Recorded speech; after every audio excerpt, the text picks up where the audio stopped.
지금 여러분들 잘 알고 계시다시피 지금 대한민국 경제가 상당히 위험한 상황으로 지금 가고 있습니다.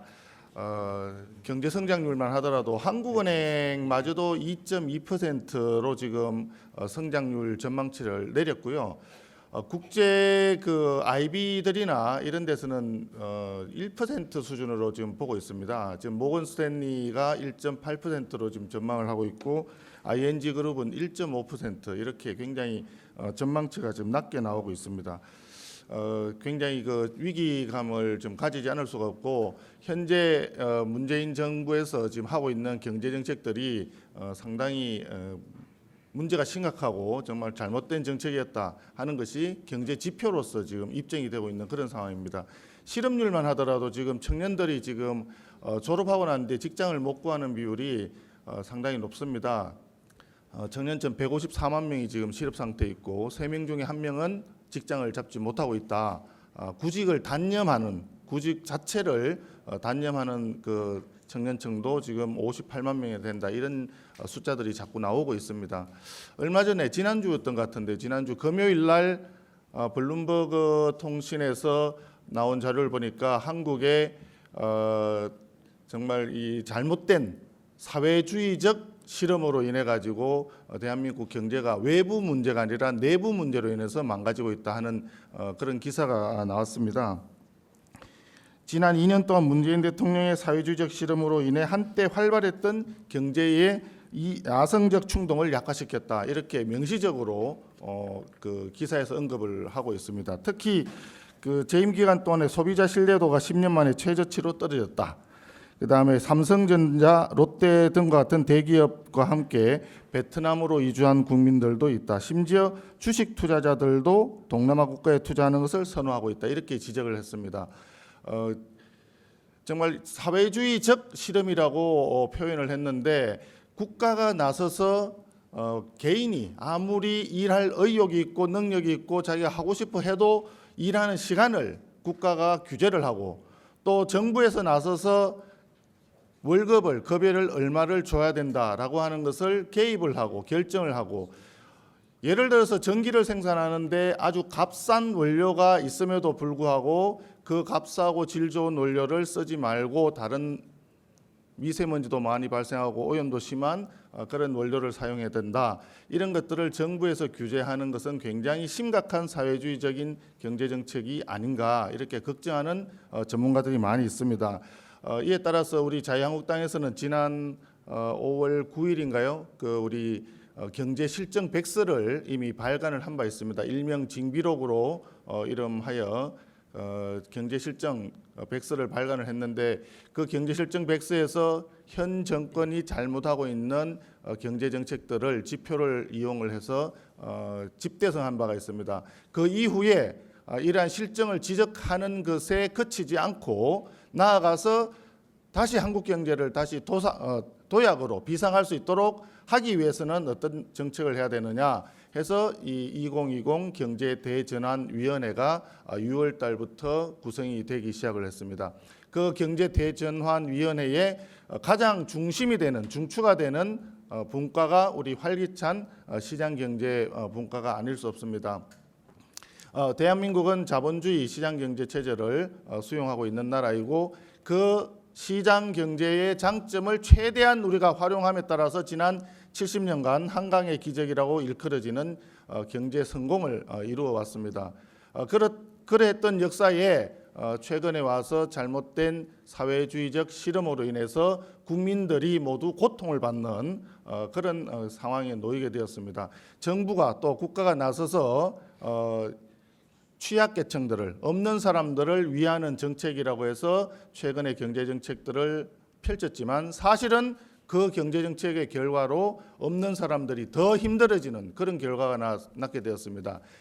가장 노동 생산성이 낮은 계층부터 노동시장에서 퇴출당하는 실업의 상태에 놓이게 되었고 그 결과로 인해 가지고 하위 20% 소득계층과 상위 20% 소득계층 간의 격차가 가장 크게 벌어져 가지고 소득 5분위 비율이 지금 지난 1사분기 때 5.95였던가요? 가장 최대로 지금 벌어지고 있습니다.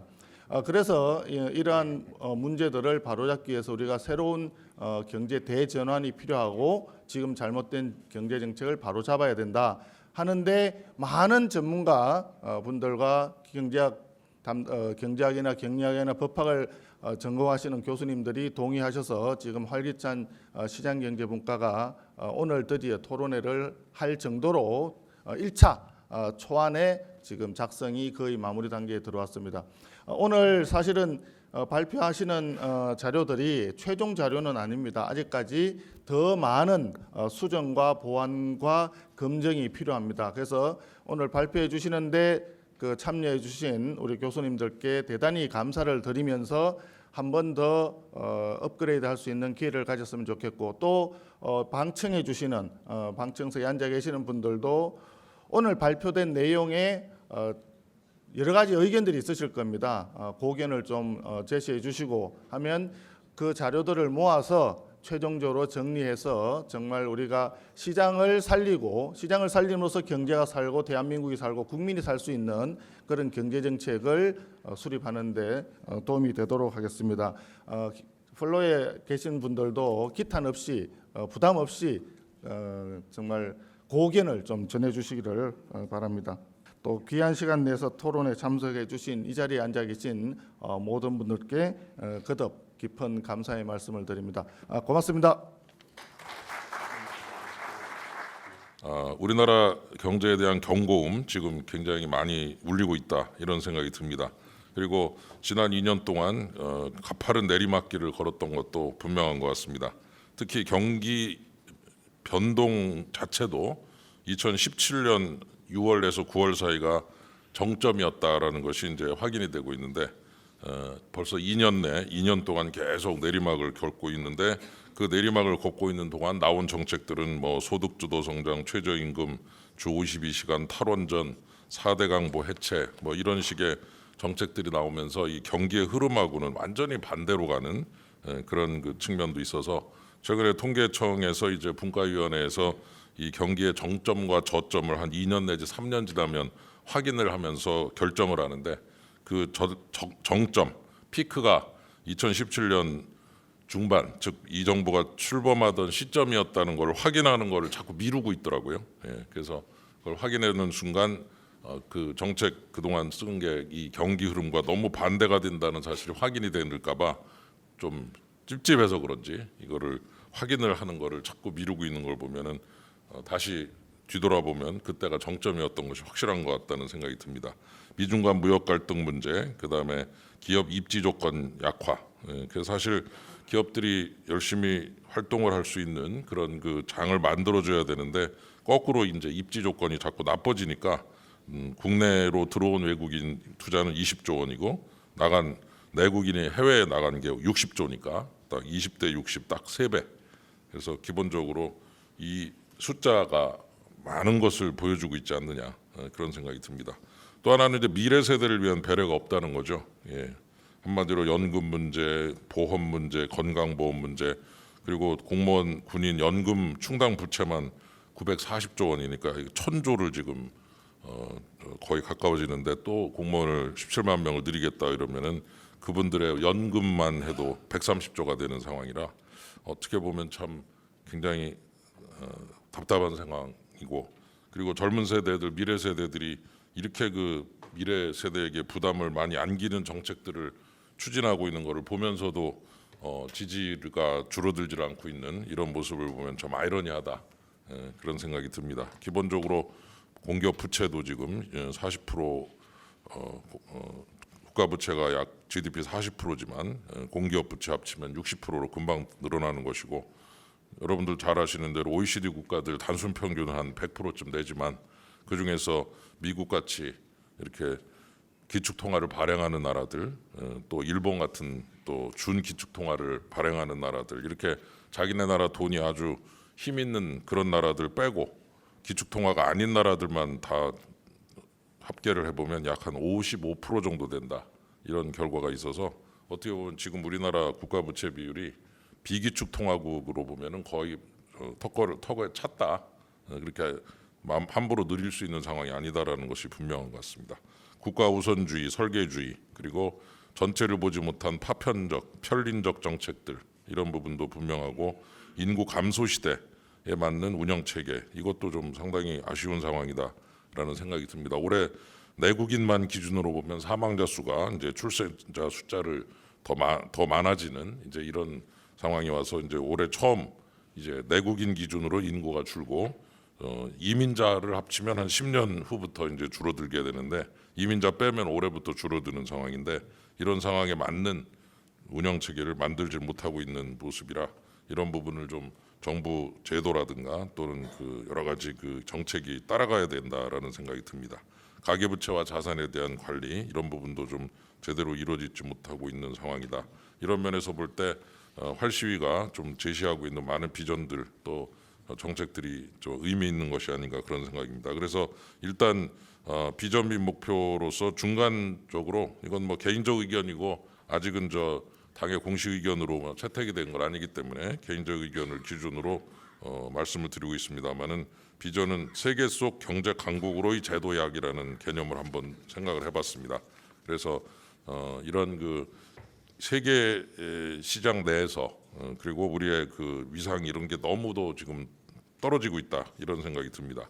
그리고 정책 목표로서는 이제 처음에 선언적인 의미로 좀 제시를 해본 게 잘못했다고 비판을 하면 자꾸 과거로 돌아가자는 거냐. 그런데 우리는 과거로 가자는 게 미래로 돌아가자. 그래서 영화 제목 같이 백투더퓨처 이런 식으로 한번 생각해 보면 어떠냐. 왜냐하면 너무 기본을 무시하고 그리고 소주성 같은 그런 엉터리 같은 정책을 하면서 문제 있다 그러면은 과거로 돌아가자는 거냐. 그래서 제가 그러면 미래로 돌아가자. 이런 그 미래를 생각하는 정책이 필요하지 않느냐. 이런 그 유턴들 그런 게 필요할 것 같고 경제적 자유, 정치적 자유도 중요하지만 경제적 자유도 중요한데 너무 경제적 자유가 억압이 돼 있는 그런 측면이 있어서 경제적 자유의 추구가 필요할 것 같다. 그다음에 국가 경쟁력 제고와 저비용 고효율 구조. 그래서 한마디로 너무 고비용 구조로 가고 있어서 이런 부분을 좀 돌려놔야 될 것 같고 또 하나는 이제 노동과 자본의 편가르기로 인해서 문제가 많아지는데 이 부분을 기업 친화적인 기조와 조화시켜서 키움과 나눔의 조화로운 경제 키우고 또 나누자 같이 키우고 같이 나누자 이렇게 좀 얘기를 했으면 좋겠다 이런 생각이 들고 그다음에 통상외교 외교가 통상하고 같이 가야 되는데 경제 문제하고 동떨어져서 가고 있는 통상외교를 강화해서 해외 자본 유치와 금융 안정망 구축에 노력을 해야 될 것 같다. 그리고 미래 세대의 부담은 줄이고 혜택은 늘리자. 그래서 미래 세대에 대한 여러 가지 그 배려와 고려 이런 것들이 필요하지 않나. 이런 것들이 이제 발표하시는 우리 교수님들, 박사님들의 내용에다 녹아 들어가서 잘 발표가 될 것으로 생각합니다. 감사합니다. 좀 구체적인 그런 그 주제 6개를 이제 선정을 해서 한 분씩 발표를 해주시겠습니다. 한 10분 정도 이내로 하시면 될 것 같습니다. 우선 그 살맛 나는 국민 좋은 단어들이 많습니다. 이병태 교수님 부탁드립니다.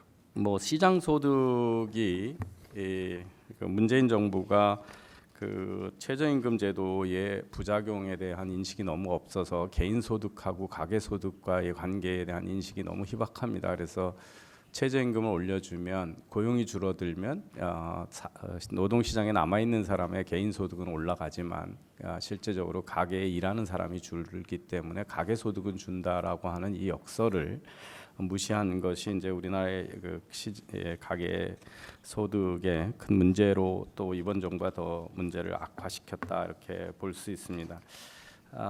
우선 가계소득을 확대하려면 우리나라 1분위부터 10분위 이렇게 쭉 나눠보면 결국은 고소득 분위에 해당하는 가구는 그 안에 소득원이 많다는 겁니다. 한 사람이 많이 버는 게 아니라 여러 사람이 돈을 버는 가구가 위로 갈수록 많기 때문에 고용을 늘려야 된다라고 하는 거가 가장 큰 가계소득 확대의 중요한 시사점이고 또 하나 우리나라 특징이 다른 나라하고 달리 대기업의 고용 비중이 너무 적은 나라다. 이거는 이제 그 대기업 숫자가 너무 적은 것도 있고 그 경제 원리에 맞지 않는 영세 중소기업에 대한 보호 정책이 대기업으로 크기는 데 방해가 되고 있고 또 하나는 우리나라가 고용을 대기업들이 극도로 회피할 수밖에 없는 노동 정책들이 기인을 하고 있다. 그래서 고용을 확대하는 첫 번째는 그 기업들을 살만나게 한다는 쪽에서 다 기업 정책에서 나오겠지만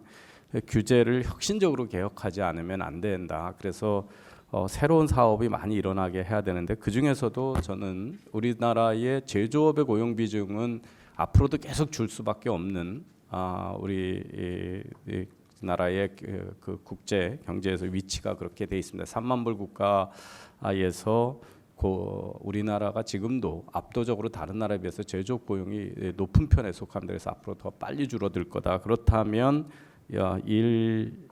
좋은 일자리를 만드는 서비스업 쪽에서 일자리를 포용해 줄 수밖에 없다. 그래서 서비스 산업의 규제 개혁 또는 산업화에 대한 규제 개혁 없이는 일자리 문제가 해결되지 않는다는 거고요.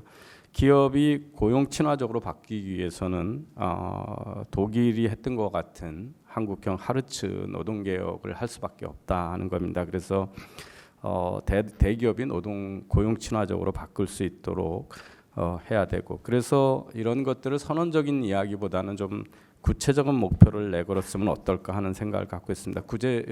구체적으로 우리나라의 시장 자유도를 OECD 선진국 수준으로 세계 10위권으로 올려놓는다든지, 지금 현재 이번 정부가 들어서 박근혜 정부 때 헤리티지 재단의 경제 자유도가 23위였는데 지금 2년 사이에서 23위에서 27위, 27위에서 29위로 30위권으로 떨어뜨렸습니다. 이 단 2년 사이에 이걸 10위권으로 좀 올린다라고 하는 목표를 한국당이 내세웠으면 어떨까. 그리고 고용 노동 개혁도 노동 자유도나 고용 유연성에서 우리나라가 거의 OECD 국가가 아니라 그 이하 국가 이하로 낮은 수준에 있습니다. 그래서 이거를 OECD 중상위권으로 올리는 노동 시장의 자유도를 크게 개선하는 목표를 좀 내걸었으면 어떨까 하는 희망이 있습니다.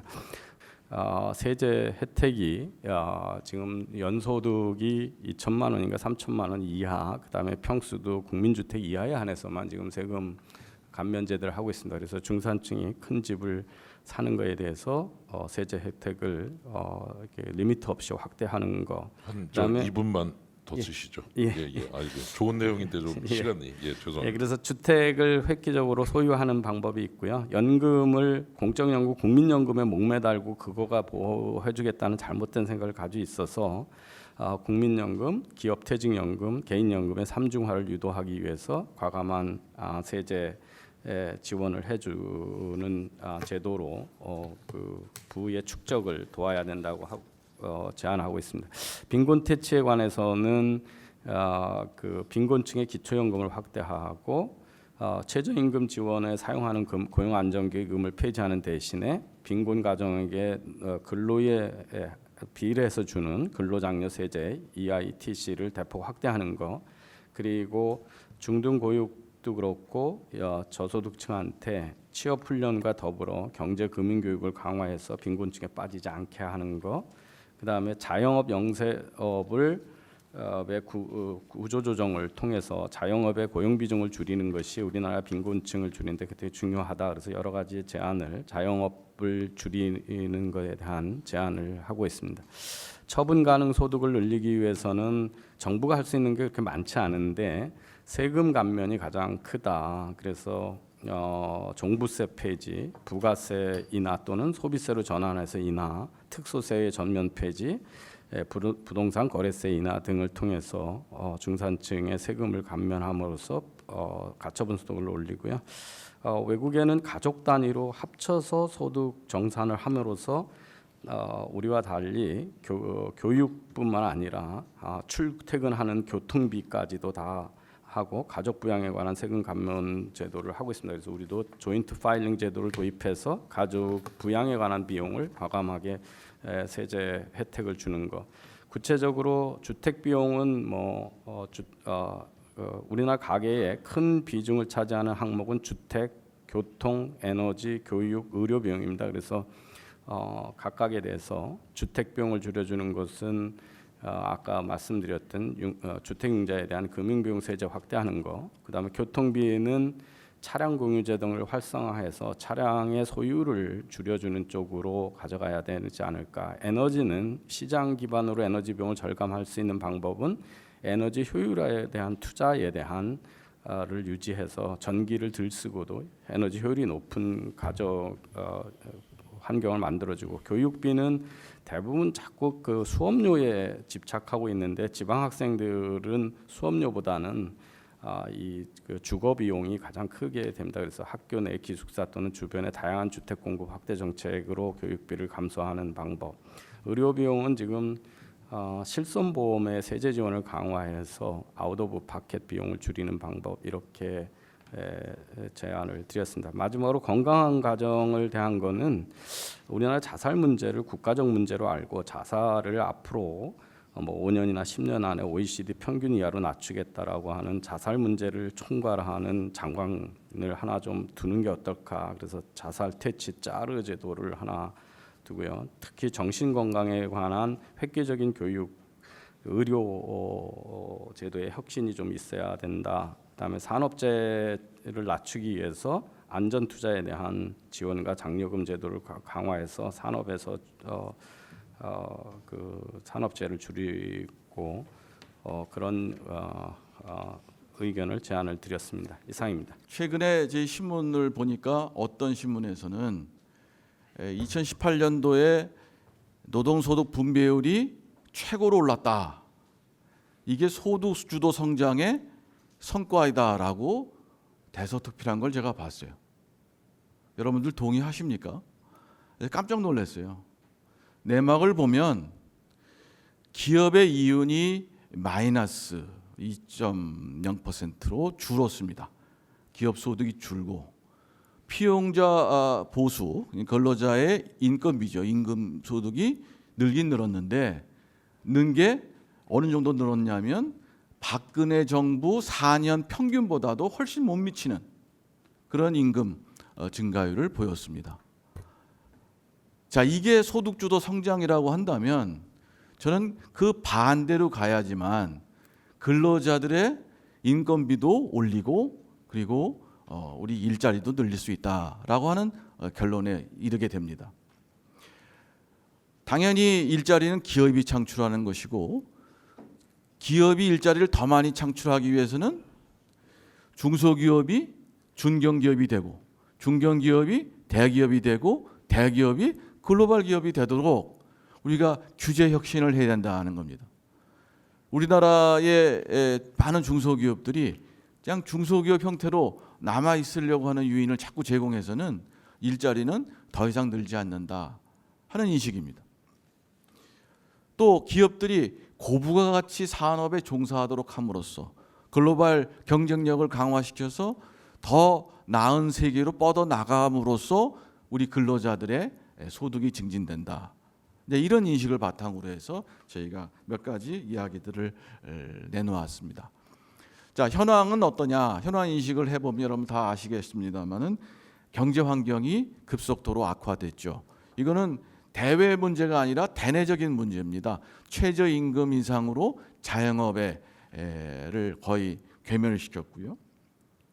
고용은 참사 수준으로 지금 떨어졌습니다. 화관법이나 각종 규제로 말미암아서 기업의 성장을 발목을 잡고 있고, 4차 산업혁명, 4차 산업혁명 얘기를 하면서도 그것을 위해서 필요한 규제는 오히려 강화하는 그러한 이제 상황이 벌어졌습니다. 가격 통제가 심각해서 기업의 자율성을 훼손하고 일자리를 뺏고 있습니다. 카드 수수료 인하해서 자영업자들에겐 도움을 준다라고 얘기했지만 그 카드 수수료의 인하로 말미암아서 가장 말단에 있는 벤사업자들, 베인 에이전시들이 지금 아주 고통을 겪고 있습니다. 그래서 이렇게 산업 경제 환경을 악화시켜서는 도저히 우리 경제가 살아날 수 없다는 인식하에서 저희는 신바람 나도록 기업 환경을 바꾸겠다, 경제 환경을 바꾸겠다는 겁니다. 국제 경쟁력이 악화되고 있습니다. 그래서 수출이 계속해서 2018년, 2019년 각 산업 분야에서 줄고 있는데, 최근에 이런 이야기를 하고 있습니다. 소재 부품 일본과의 갈등 관계에 있는 산업체에 대해서는 52시간제를 면제시키겠다. 그럼 그 말이 정부가 이미 인정한 겁니다. 주 52시간제는 기업의 발목을 잡아서 경쟁력을 떨어뜨리고 있다는 것을 시인하는 셈이죠. 전 이런 것도 과감하게 철폐하도록 하겠습니다. 일본과의 외교 통상 문제에 대해서 지금 정부가 취하고 있는 것은 뭡니까? 아니 뭐 죽창가가 있고 뭐 거북선 뭐 횟집에서 뭐 먹으면 문제가 해결됩니까? 그래서 대외 경쟁력과 대외 통상력에 대한 획기적인 개선을 통해서 저희 기업들이 마음껏 해외에 나가서 일할 수 있도록 저희가 환경을 바꾸겠다는 겁니다. 국내 정치로 이러한 대외 통상 문제를 전 연결시키지 않겠다는 겁니다.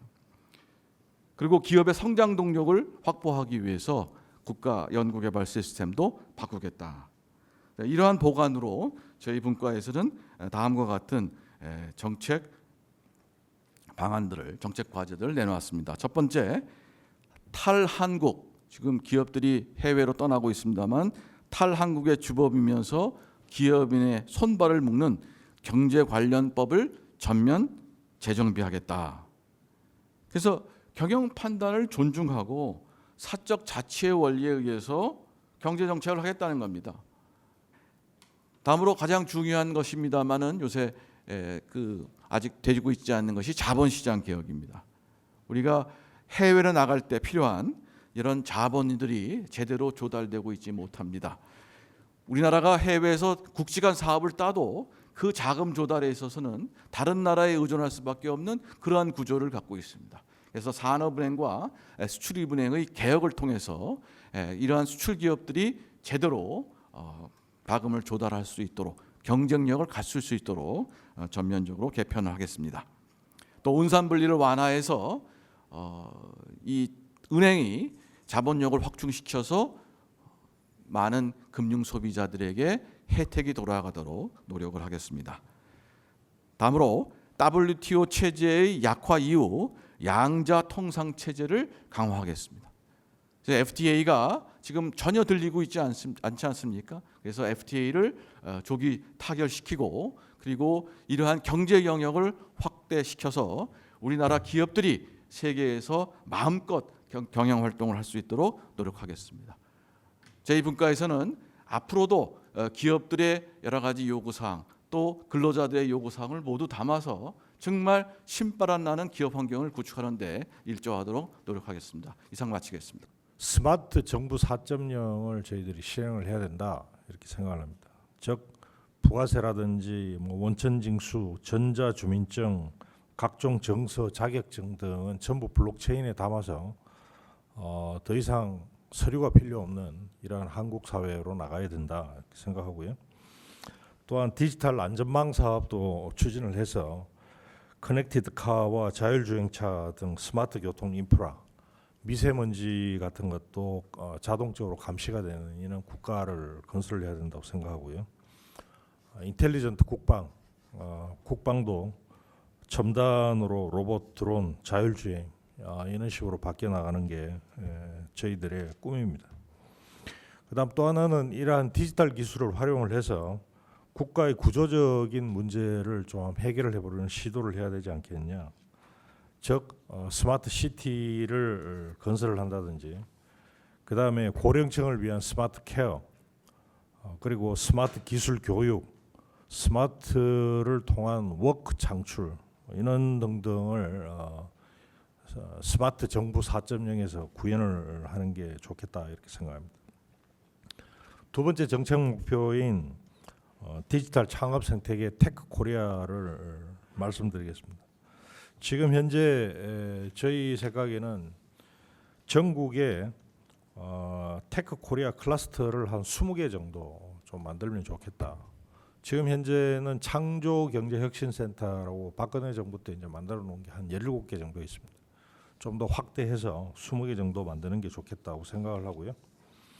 그리고 지금까지 이 창업 생태계에 관해서 정부 지원금이 너무 많습니다. 정부 지원금을 이렇게 많이 받는다고 해서 그럼 창업이 더 많이 늘어나냐? 늘어나지 않고 있어요. 그래서 결국은 창업 생태계를 활성화시키기 위해서는 민간 투자가 활성화돼야 된다 이렇게 생각해요. 정부가 주도하기보다는 민간이 주도해야 되고 그러한 형태로 하기 위해서 굉장히 중요한 게 PEF 같은 펀드들이 훨씬 더 활동을 할 수 있는 영역을 넓혀주는 게 매우 중요하겠다 이렇게 생각을 합니다. 그리고 이 대부분 VC들 이러한 그 처음에 스타트업들이 나와가지고는 이 죽음의 계곡이라고 불리는데 상장까지 가지 못하고 탈락하는 게 19입니다. 근데 미국 같은 경우에는 이게 상장까지 가는 게 아니고 중간에 다 팔아요. 누가 사주느냐? 대기업들이 다 사줍니다. 근데 지금 우리나라는 이게 대기업들이 사주게 되면은 각종 M&A에 대한 규제 때문에 대기업들이 이거를 지금 사주는 게 지금 쉽지가 않습니다. 이 부분을 풀어주는 게 굉장히 중요하겠다 이렇게 생각하고요. 또한 은산분리나 금산분리 원칙은 이제는 박물관에 보내야 될 정도입니다. 과감하게 폐지하는 게 당연히 맞다라고 생각하고요. 그리고 암호화폐 관련해서는 ICO, IEO도 허용하고 암호화폐도 법의 테두리 안에 끌어들여야 됩니다. 규정을 만들어서 규정에 따라서 정부가 규제할 것은 규제하고 풀 거는 풀고 이러한 쪽으로 들어가야 되고 암호화폐 거래소도 양성화하는 게 맞다고 생각합니다. 지금 현재 암호화폐 거래소는 오히려 보다 더 좀 더 양성화를 해서 암호화폐는 지금 거래소는 암호화폐만 거래가 되는데 앞으로는 주식이나 채권 이런 것들이 암호자산 형태로 발행이 돼서 거래가 되는 STO 거래소로 발전시켜 나가도록 정부가 양성화하는 게 맞다 이렇게 생각이 되고 거기에 따라서 우리나라의 금융산업이 지금 현재 주식, 채권 이런 정도에만 머물러 있는데 암호자산 자체가 투자 대상이 되는 대체 투자 산업도 저희들이 육성해 나가는 게 한국의 금융산업을 발전시키는데 하나의 중요한 초석이 되지 않냐 이렇게 봅니다. 그리고 빅데이터 부분입니다. 현재 빅데이터는 파는 사람도 불안하고 사는 사람도 불안해요. 이거를 중간에서 이 파는 사람과 사는 사람을 절연시켜 줄 수 있는 빅데이터 거래소를 만드는 게 아주 중요하다고 생각하고요. 그리고 마지막으로 AI입니다. 이 AI에 관해서는 제일 중요한 게 데이터예요. 근데 지금 우리나라는 데이터가 서로 호환이 되질 않습니다. 예를 들어서 각 병원으로 보더라도 모든 병원들이 환자의 생년월일을 표기하는 방법들이 다 달라요. 이래가지고는 빅데이터로 읽어드릴 수가 없습니다. 미국의 경우에는 지금 현재 모든 의료 데이터는 세 개 포맷으로 통일해가지고 관리를 하고 있습니다. 따라서 우리나라는 국가 데이터 표준원을 신설을 해서 모든 데이터를 하나의 통일된 양식으로 관리를 해나가는 게 아주 중요하다 이렇게 생각합니다. 마지막으로 관광산업 및 공유경제입니다. 지금 현재 관광산업은 뭐 사실 가장 손쉽게 돈을 벌 수 있는 방법인데 여러 가지로 아직도 인식 개선이 이루어지고 있지 않기 때문에 정부가 국가관광전략회의를 격을 높여서 만드는 게 맞다고 보고요. 또한 세계적인 수준의 관광 분야를 위해서 관광정보 플랫폼을 종합 포털 형식으로 구축하는 게 좋겠다. 그리고 지역 경제 활성화를 이 관광 산업을 통해서 좀 찾자. 그래서 예를 들어서 지방공항 자체를 지역 문화나 관광 유통의 거점 플랫폼으로 활용하는 방법도 제안을 합니다. 그리고 마지막으로 공유 경제 및 이거 공유 경제를 제도적인 기반을 형성해서 활성화를 통한 관광 산업의 육성에 함께 이바지해 나갈 수 있는 방법을 모색하도록 하겠습니다. 이상입니다. 예. 이러한 그 문재인 정부의 그 재정 정책 그리고 공공부문의 정책에 따른 문제점은 가장 심각한 것은 그 국민들의 세금 부담 증가라고 이야기할 수 있겠습니다. 2018년 중에 우리 국민이 낸 세금은 국세와 지방세를 합쳐서 378조 원입니다.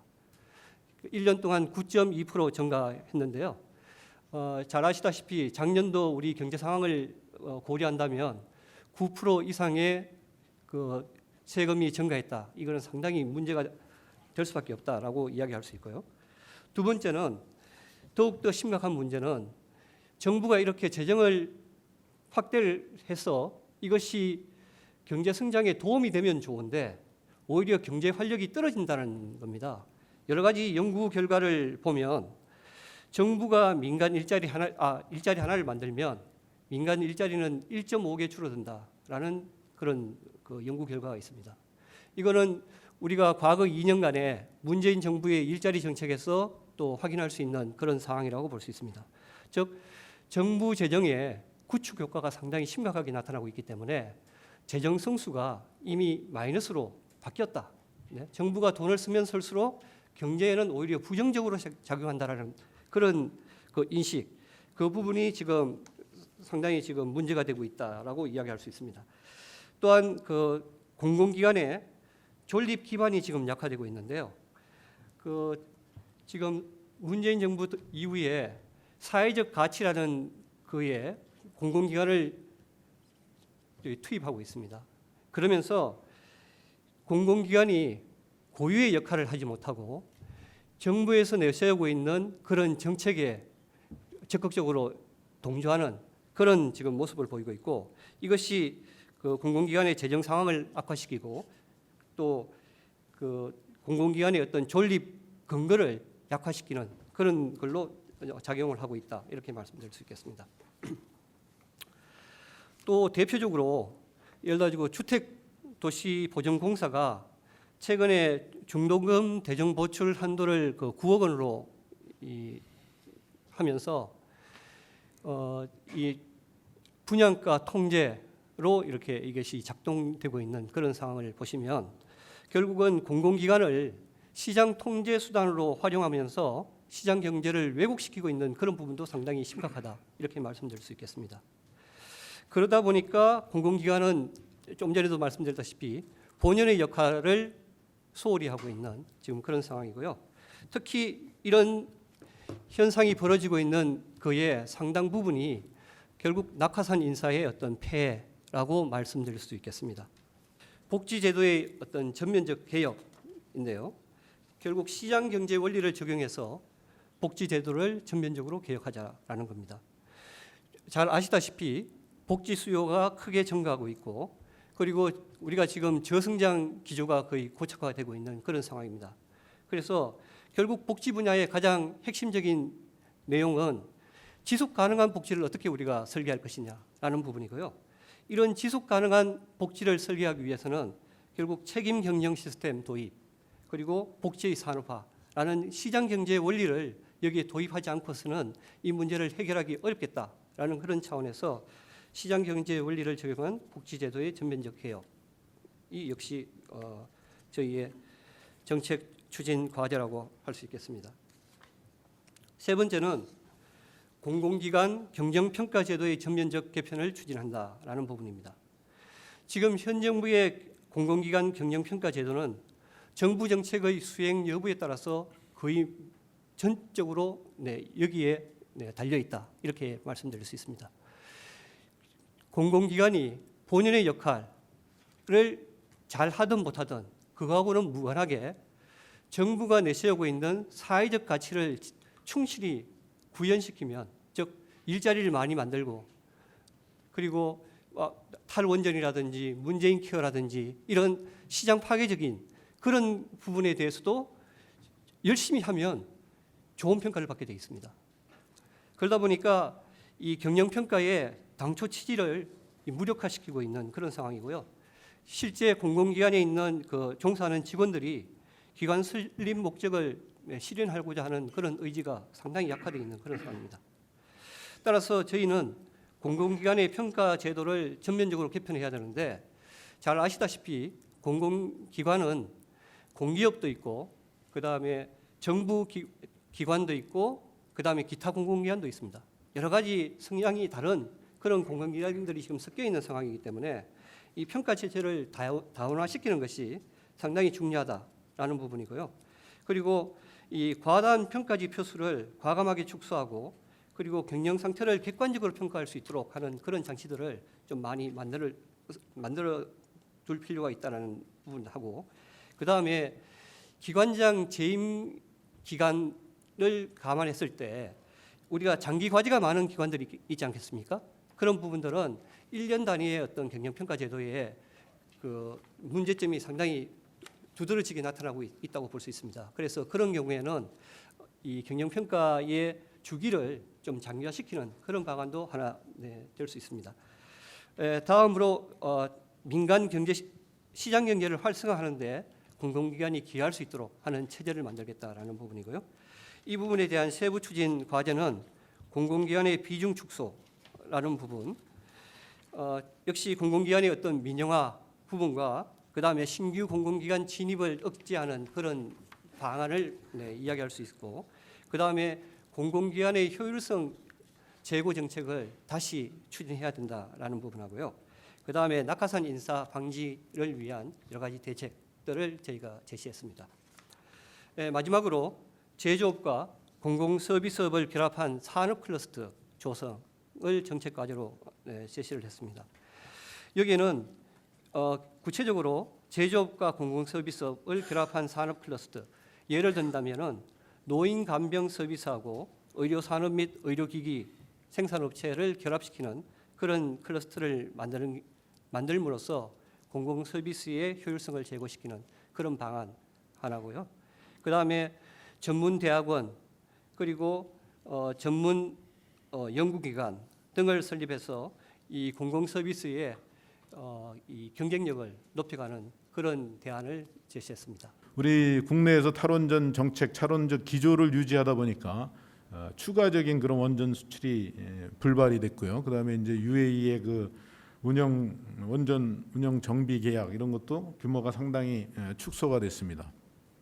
그다음에 중요한 문제점으로 제시할 수 있는 것은 탈원전이 오히려 원전 위협하는 안전을 위협하는 역설을 초래했다. 이거는 뭐냐면 일단은 이제 탈원전을 지지하는 인사들이 원자력 안전위원회에 이렇게 채워져 있어서 그 가급적 이제 원전 가동을 줄이려고 하고, 그러다 보면 이제 비용이 늘어날 거고, 비용이 늘어나게 되면 또 이제 원전 안전에 대한 투자가 줄어들 거고, 그다음에 원자력계 사람들은 긍지나 희망도 잃고 사기도 떨어져 가지고 기강도 해이되고, 그다음에 이제 우수한 인력이 유출되고 이럼으로써 가동 원전의 안전이, 원래 탈원전이 이제 안전을 국민 안전을 확보하기 위해서 추진한다고 그랬는데 오히려 안전성이 떨어지는 그런 탈원전의 역설이 초래되고 있다라는 문제가 있고요. 그다음에 향후 이제 4차 산업혁명이 진행되면 될수록 전력 수요는 늘어날 텐데 이제 신규 원전을 줄임으로써 안정적인 미래 전력 공급에 이제 차질이 생길 수 있다, 이렇게 볼 수 있습니다. 저희는 이제 이런 문제가 많은 탈원전 정책을 폐기하고 그 국가 에너지 정책을 이제 정상화 시켜서 이제 우리의 그 소위 탈탄소 청정 에너지 사회를 구현하고, 그다음 나아가서 이제 국민의 에너지 기본권이 보장되고 에너지 주권이 공고한 나라를 이제 실현하는 이런 비전을 세웠습니다.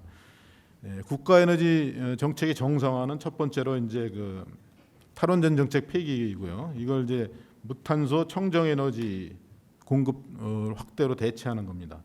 여기서 탈탄소라는 거 아까도 말씀드렸지만 이제 그 기후 변화에 대한 공동 대처에 동참을 하는 것이고, 그다음에 에너지 기본권 확대는 어떤 의미냐면 모든 국민이 미세먼지 같은 그런 심각한 대기업이 없는 청정한 환경 속에서 과다한 비용이 없이 충분한 에너지를 사용할 수 있는 그런 에너지 기본권을 보장하는 것, 그걸 말합니다. 그다음에 에너지 주권은 국제 정세에 이제 큰 영향을 받지 않고 에너지를 사용할 수 있는 에너지 안보를 공고히 하고 에너지 주권을 강화하는 걸 말합니다. 그렇게 하려면 이제 에너지 정책의 목표를 1차적으로 청정 에너지 확대와 안정적인 공급을 우선시한다라는 정책의 목표의 주안점을 둡니다. 그러기 위해서는 이제 청정 에너지의 제일 그 효과적인 수단인 원자력 발전 비중을 증대하고, 또 이제 그 다른 청정 에너지 수단인 그 태양광이나 풍력 발전의 적정한 확대를 추구하고자 합니다. 이렇게 돼서 이제 탈원전 탈탄소 청정 에너지 사회로 이행이 되게 되면 우리가 안정적인 에너지를 확보할 수 있고, 그다음에 에너지 요금이 저감된 상태에서 미세먼지나 이런 거 없는 그 삶의 질이 높은 그런 생활을 영위할 수 있고, 그다음에 이제 에너지 산업의 경쟁력이 높아지고 고부가가치 에너지 산업이 육성되고 이제 고급 일자리가 창출되고 우리가 이제 지속 가능한 원전 강국의 그런 위상을 확보할 수 있을 거라고 이렇게 생각을 합니다. 그래서 이런 비전을 구현할 수 있는 그런 이제 각 정책의 목표는 첫 번째가 이제 에너지 기본 계획 및 전력 수급 계획의 정상화입니다. 그래서 지금은 이제 탈원전을 짜맞추기식으로 국가 에너지 기본 계획과 전력 수급 기본 계획이 맞춰져 있는데 그걸 이제 정상화시키는 게 필요할 거고요.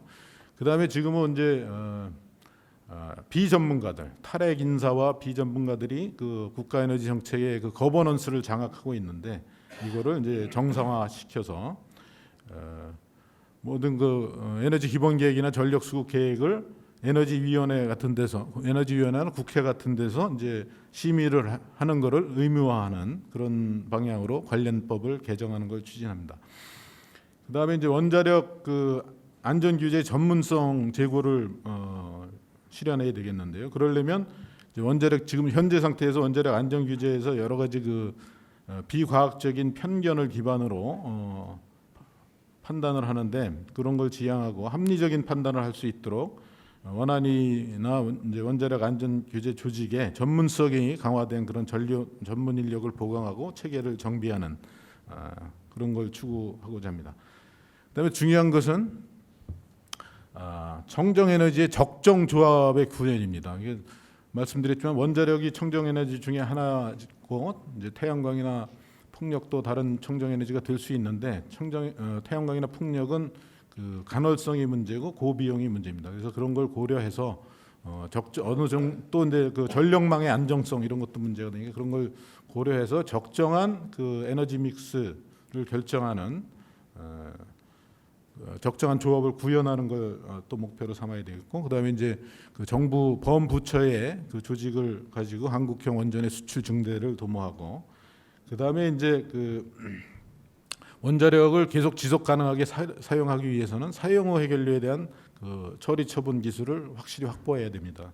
그래서 그런 기술을 확보하는 거하고, 그다음에 이제 세계적인 추세 중에 하나가 지금 중소형 원자로를 증가시키는 건데 우리나라에는 이미 스마트 원자로라는 중소형 원자로가 있는데 그 중소형 원자로 실증을 하고, 그다음에 이제 또 청정 에너지 공급원의 한 수단으로서 수소를 생각할 수 있는데 수소를 그 석유나 이런 화석 에너지로 원으로부터 생산하는 게 아니고 원자력으로 생산할 경우에 이제 그 탈탄소 하면서 청정 에너지를 구현할 수 있습니다. 그래서 원자력 수소 생산 기술을 실증하는 것을 또 다른 목표로 삼고 있습니다. 마지막으로 아까 말씀드린 대로 청정 에너지의 원자력으로 구현을 위해서 그 전주기 사용화 해결료 처분을 포함한 전주기 R&D를 확보하고, 그다음에 이제 원자력 수소 R&D를 추구하는 것을 정책 과제로 삼았습니다. 이상입니다. 잘 아시다시피 일단 신도시 정책의 잘못됨. 제가 오늘 이 세미나를 오는데 1시간 20분 왔습니다. 가까운 거리가 30km도 안 되는 이기 신도시 김포가 제 집입니다. 1시간 20분 와서 제가 늦었거든요. 네, 이거 심각하지 않습니까? 저는 학교가 가깝다 보니까 명지대다 보니까 그렇게 출퇴근이 밀진 않습니다만은 일반적인 직장인들은 돈을 주고 나가라고 하다 안 갈 것 같습니다. 이 신도시 정책 다시 점검을 해야 되지 않겠나. 두 번째는 이제 공시지가입니다. 여러분들은 그 재산세만 오를 걸로 알고 있지만 지난해 공시지가는 50만 개의 표준지가 9.67% 올랐고요. 공동주택 공시가격도 5.32%로 이의신청을 받아서 5.23%로 올랐습니다. 이것만 오른 게 아니고 거기와 부수되는 여러 가지 세제가 전부 오르고 있습니다. 2005년도에 6억 원 이상의 가구별 합산 종합부동산세가 2009년도 9월 달에 9억으로 올랐다가 10년이 지난 지금도 고가주택은 9억입니다. 이 공시지가에 대한 얘기가 좀 되어야 될 것 같고요. 지난해 9월 13일 정부가 9.13 대책을 내놓으면서 9억 원 넘는 주택에 대해서는 전면 대출이 금지되어 있습니다. 규제 지역에서 대출을 규제하게 되면 거래가 중단됩니다. 이 부분도 사실은 잘못된 정책이 아닌가. 지난해 2월 20일부터 정비사업의 안전진단을 강화해서 재건축 사업을 할 수가 없게 돼 있습니다. 이거 역시 마찬가지로 주택 공급이 부족한 현상을 만들고 있습니다. 마지막으로 문재인 정부가 탄생하면서 공약을 내걸었던 도시생 누릴 정책 연간 10조씩 50조를 쏟아붓고 있습니다. 어떻게 돈이 쓰여지고 어떻게 도시재생을 사업하고 있는지 아무도 모릅니다. 100억, 200억을 받고 나도 검증 절차가 없습니다. 이 부분 다시 손질을 해야 되지 않겠나. 도시재생은요, 주민들이 주도가 되고 그들이 원하는 바대로 정말로 살기 좋은 창조적 도시를 만들어야 되는데 전혀 그렇지 않은 것 같습니다. 제가 현황은 5가지로 제가 말씀을 드렸고요. 문제점은 지금 언급했듯이 신도시는 제 생각에는 3기 신도시는 전면 백지화되어야 된다고 생각이 됩니다. 1기, 2기 신도시 앞에다가 3기 신도시를 만들어놨는데 지난해 12월 11일 주택 공급에 관한 규칙이 개정되면서 그 지역 우선 분양도 물론이고 주택이 있으면 분양을 받을 수가 없습니다. 국민주택 규모 이하의 85제곱미터 이하의 75%는 무주택자한테 우선 분양하게 돼 있고요. 나머지 25%도 무주택자와 1주택자가 경쟁을 해야 되는데 주택이 있는 사람은 분양받을 확률이 5%도 안 됩니다. 분양을 받고도 입주 가능일로부터 6개월 이내에 주택을 매도하지 않으면 최초의 정부가 발표했던 내용에서는 3년 이하의 징역과 3천만 원 이하의 벌금입니다. 말이 됩니까? 우리 한국 땅에서 그래도 징역은 없앴습니다. 지금도 살아있는 게 집을 6개월 내에 매도하지 않으면 500만 원 이하의 벌금과 3천만 원의 과태료를 물게 돼 있습니다. 일산 앞에 있는 광창릉지구가 813만 제곱미터에 3만 8천 가구가 건립되는데 일산부터 파주 운정지구까지 누구도 분양받을 수가 없습니다. 이 제도는 전면 수정되어야 된다고 생각이 됩니다. 세금 역시 마찬가지입니다. 10년 전에 고가주택 9억이 지금도 10억입니다. 9억입니다. 은퇴자나 또는 무소득자 또는 상속지혜를 받은 사람들은 세금을 낼 수가 없습니다. 거주의 자유권을 박탈당할 수 있습니다. 이거 전면 개편되어야 된다고 생각이 되고요. 이번 정부의 실소유자는 무주택자로 한정되어 있습니다. 단 10평의 집을 갖고 있어도 주택을 분양받을 수 없고 대출도 안 됩니다. 이 부분도 실소유자 개념을 정리해서 바꿔야 된다고 생각이 되고요. 마지막으로 도시재생 누릴 정책도 마찬가지입니다. 도시재생에 대한 개념을 이번 정부는 잘못 알고 있는 것 같습니다. 도시재생은 도시 내에 있는 정치, 경제, 문화처럼 부동산에서는 토지 건물에 대한 모든 부분이 순람화되거나 노후불량한 것들을 바꿔야 되는데 마을 만들기 사업으로 가는 것 같습니다. 이것도 다시 재정리될 것 같습니다. 시간이 짧은 관계로 제가 여기까지만 하고요. 비전은 시장 존중 국민 신뢰 부동산 정책을 추진해야 되겠다는 거. 그래서 일단은 국민들이 정부를 믿고 또 정부는 시민 중심으로 시장 경제 중심으로 정책을 내야 되는 것, 이거를 좀 강조하고 싶고요. 그래서 가격이 오른다는 이유는 공급이 부족하거나 수요가 많다는 겁니다. 이걸 해결할 수 있는 정책으로 가야 되겠다는 거. 1기, 2기 신도시를 중심으로 광역적 교통망을 재점검하고 다시 놔야 된다고 생각이 됩니다. 30km를 가는데 2시간씩 걸린다면 어느 누가 그쪽으로 이사를 가겠습니까? 사실은 신도시는 먼저 산업단지를 만들어 놓고 도로와 철도, 도시기반시설을 만들어 놓고 거기에 따르는 배후도시를 만드는 게 가장 적합합니다. 가장 올바른 생각이라고 판단됩니다. 베드타운처럼 주택을 먼저 만드는 게 아니라고 생각합니다. 이미 만들어진 1기, 2기 신도시에 대한 광역교통망은 재점검되어야 됩니다. 그리고 역시 3기 신도시는 조정되거나 폐지되어야 된다고 생각이 됩니다. 5번째로 가격 통제 등 경제 구조에 반하는 정책은 다시 재점검해야 된다고 생각이 됩니다. 시장 경제 중심으로 가야지 계획 경제로 가면 부동산 시장은 경직되고 다시 왜곡되는 현상으로 부동산 시장이 다른 길로 가게 됩니다. 마지막으로 분양 시장도 새로운 획기적인 대책이 필요합니다. 증권사처럼 분양권 거래소를 만들어서 합리적으로 분양하는 게 어떤가 하는 생각이 듭니다. 지금은 개별적으로 분양하고 있습니다. 그러다 보니까 음성적 거래나 분양권 전매도 일어나기 때문에 이것도 역시 한번 좀 점검을 해볼 필요가 있다. 정책 과제로는 5가지 정도를 제시했습니다. 첫째, 조금 전에 말씀드린 대로 3기 신도시는 정말로 폐지되거나 조정되고 1기, 2기 신도시가 자족도시로서 관광받는 도시로 만들어져야만 인구 분산책이나 집가 안정을 교할 수 있다고 생각이 됩니다. 두 번째는 부동산 공시지가의 산정 방법이나 또는 투명성을 확보해야 된다는 겁니다. 개인적인 생각으로는 한국감정원은 평가를 해서는 안 됩니다.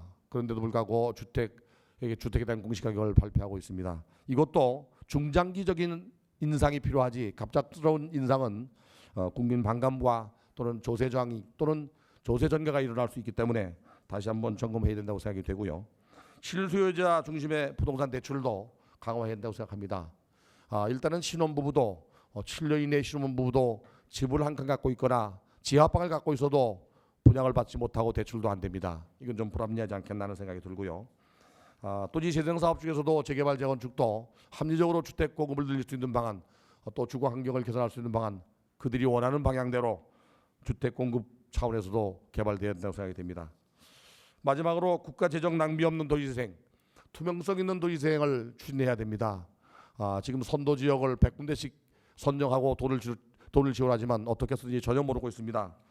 이것도 다시 중장기적인 계획을 가지고 도시의 변화를 추구해야 되지 않겠나. 아직도 문재인 정부는 주택부동산 시장에서 반시장적 정책을 추진하고 있습니다. 오늘 제가 오후에 생방송 100분 토론을 하면서 이야기가 나오겠지만 물가보다 부동산 가격이 오르면 민간 택지에 대해서 분양가 상한제를 적용하겠답니다. 어제 과천이 분양가 심의위원회에서 부결된 내용 중에 하나가 시장 가치가 3,800만 원에서 4천 정도 가는 3.3제곱미터 가격을 2,100만 원 내려서 결국에 이연되면서 결론을 못 내리고 차수 변경을 했습니다. 제가 경기도와 인천 또는 고양시까지 분양가 심의위원회 위원장을 맡고 있습니다. 분양가 심의위원회를 하는 순간 로또 분양이나 부실공사나 반시장적 정책을 알면서도 안 할 수가 없어서 제가 합니다. 이 부동산 정책은 분명히 시장 정책, 시장 중심 정책으로 가야 된다고 생각이 됩니다. 좀 더 다듬어서 중간 보고 때 다시 한번 발표를 드리겠습니다. 감사합니다.